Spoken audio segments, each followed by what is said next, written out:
I think $4 for the win for you guys and $4 for the draw, Chris. Should we load up or what are your thoughts? Yeah, look, I was a betting man. I put some money on. So, yeah, looking forward to the challenge tomorrow, to be honest with you. It's, as Glenn just said himself, you know, traditional rivals, always a good game. And you know, we're certainly hoping to go over there on a smaller ground and trying to get something out of it. How many first choice players are out this week? Still got a few. We lost during the week. We lost Luke Warner. He's out for 4 to 6, so he's another one. Jaden's got a bit of a medial, and but he'll play strapped, and it looks like young Walshy will come through. He trained last night for the first time, a bit sore from last weekend's clash and that, but yeah, we're still a few down, but we're certainly hoping that next week that Kurt trained this week. He'll train again tonight. Hasn't done full sessions, so we can get him through for next week, and a couple of the others. But yeah, the focus is obviously this week, and it should be a good clash. Sometimes when you haven't got your full team, I guess there's a bit of unpredictability about what you go out with. That can probably work to your advantage sometimes, I guess? Yeah, look, I think so. I mean, the guys, like I said last week, you know, the guys are still upbeat.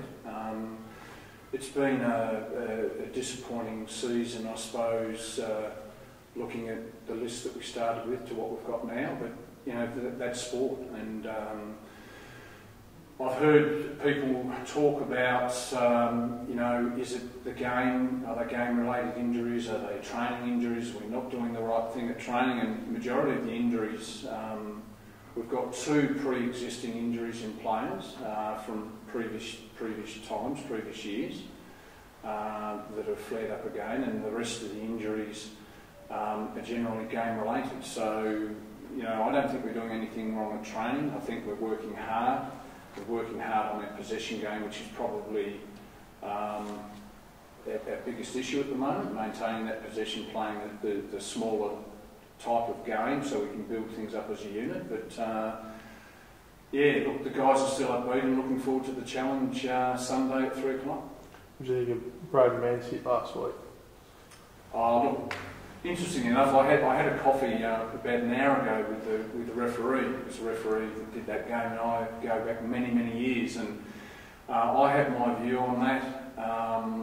It's in the past. We need to move forward. I must say, I wasn't happy at the time, but you know, that's in the past, and what's done is done. Nothing's going to change that, and we need to simply move forward to Sunday.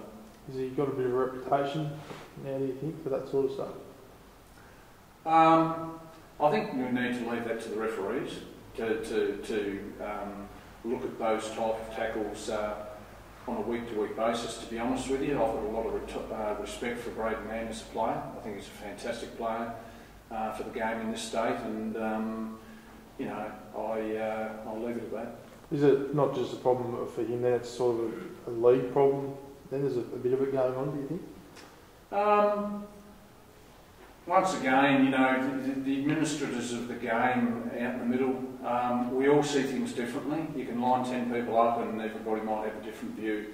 I had a different view to the referee on the day last week with a couple of incidents, and that's always going to happen. I'm sure Glenn's been in the same situation, so you know, I really don't want to talk about those types of things. I'd rather focus on, you know, moving forward as a club and for the game this Sunday.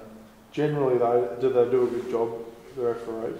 Well, yeah, look, I keep on saying to our players, you know, players will get upset. I get upset sometimes on the field, but I say to my players that, you know, you as a player go out the ground and look at how many mistakes you will make as an individual player.